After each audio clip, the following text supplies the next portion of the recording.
What's going on, Port fans? Welcome back to another video on my channel, and today let's review Port Adelaide's round 23 clash against the Bombers. Our season is done. That was the final game of the year and it was another disappointing effort, but we're going to go through this game and have a look and see exactly what went wrong and who stood out on the day, so let's check that out.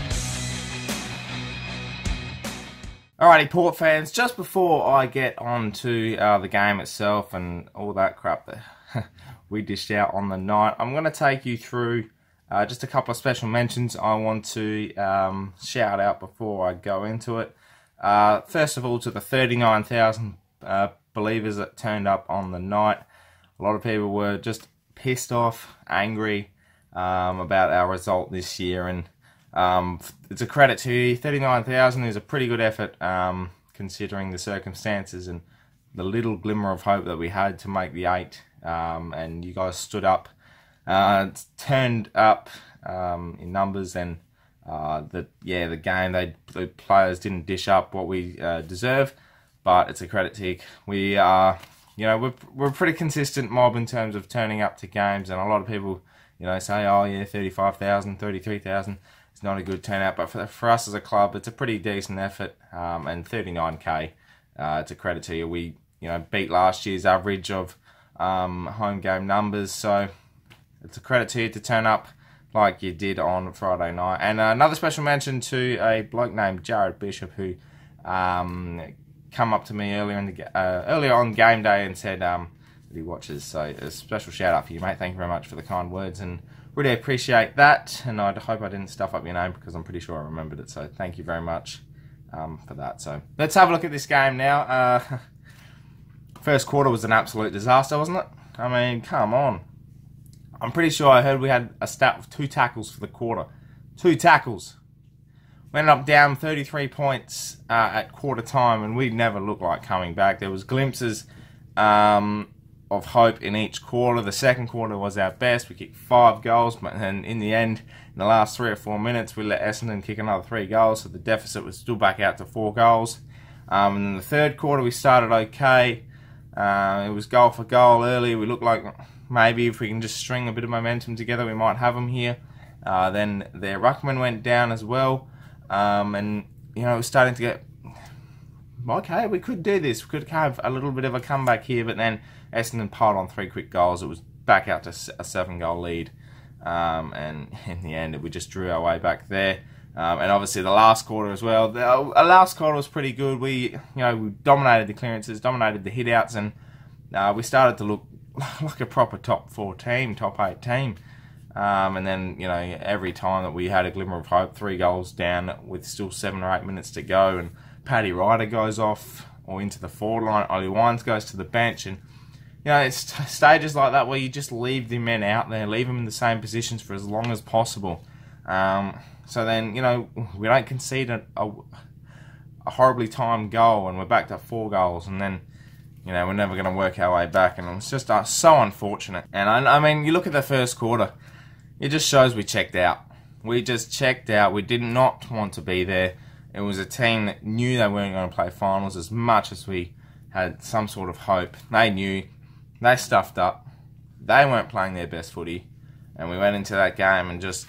it didn't have any enthusiasm from the first bounce, and even the start before the game when Ebert was supposed to be off, and they're all making these little mistakes that, affect mindset. They affect how we go about the game, and I know a lot of people felt like just leave it. You could feel the frustration in the crowd from that first quarter. They knew they went there because they wanted to support the boys, but you just felt the frustration of, wow, what's this become? Why are we doing this? But that's nothing against the Bombers as well. I mean, you look at they were the best team outside the top 8. I'm not going to argue that. They have some real pace. Their game style is fantastic to watch, and they were taking the game on. Blokes like Adam Sard, Goddard was still looking pretty good. Darcy Parish, Heppel, Devon Smith is an absolute gun.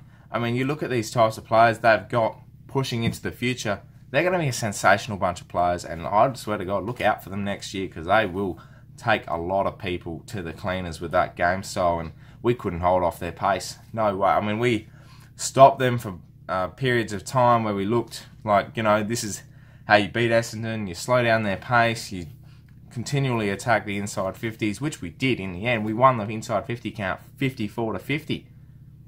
But our percentage and efficiency inside 50 was 46% compared to Essendon's 64%. It's little things like that just cost games, and they got us on the outbreak. Transition footy. Their skill set was a lot better. They changed direction continually. They didn't just chip it, to different players in the same half of the ground. They took their risks.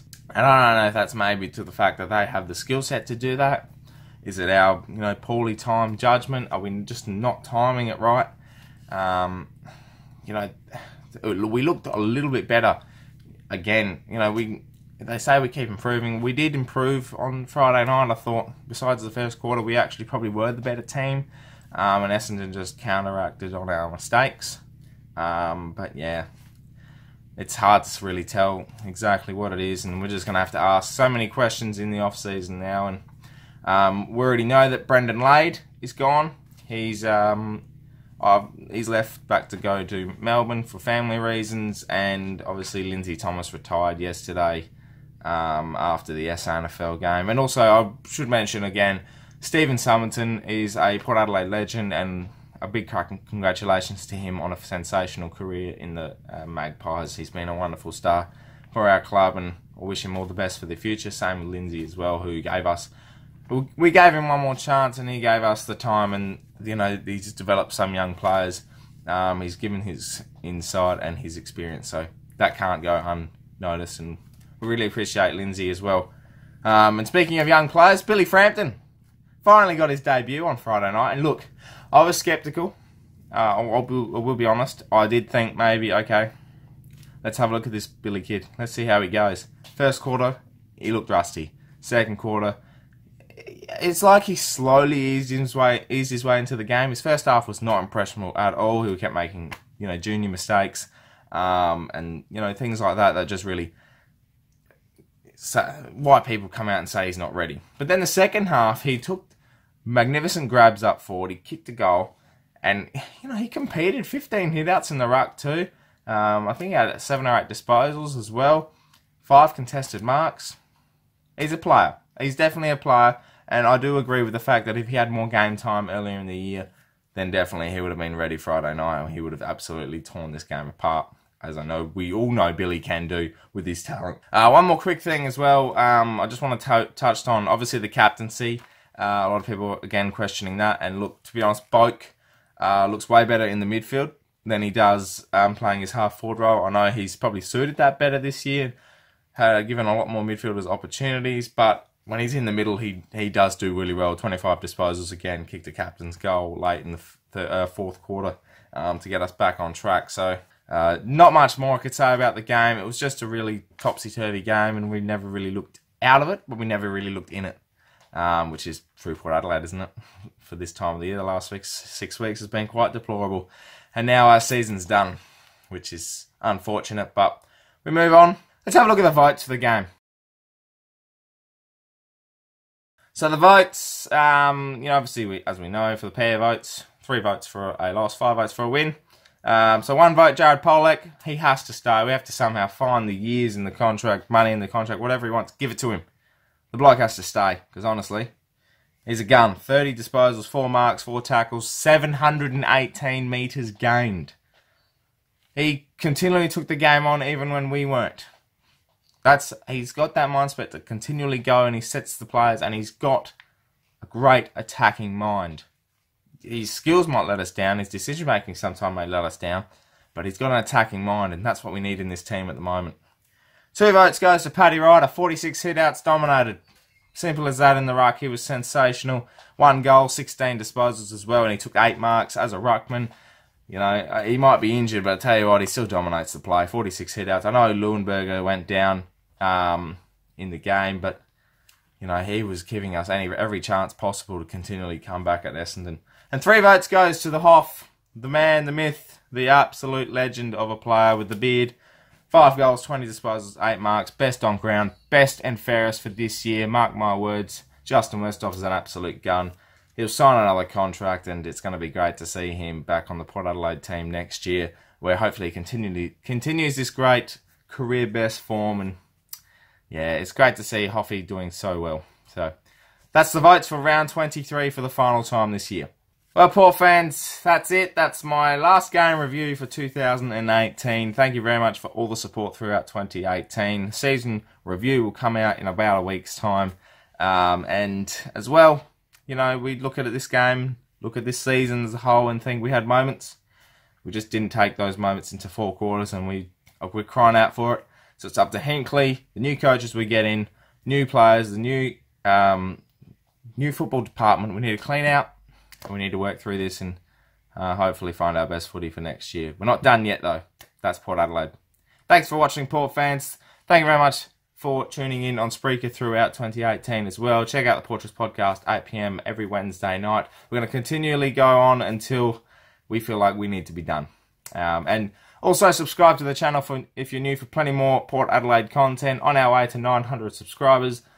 Let's hopefully get there pretty soon, and let's hopefully continue on to go to that 1K that we are striving for. Thanks for watching, Port fans. My name's Anthony, and as per usual, for the last time, come the pair.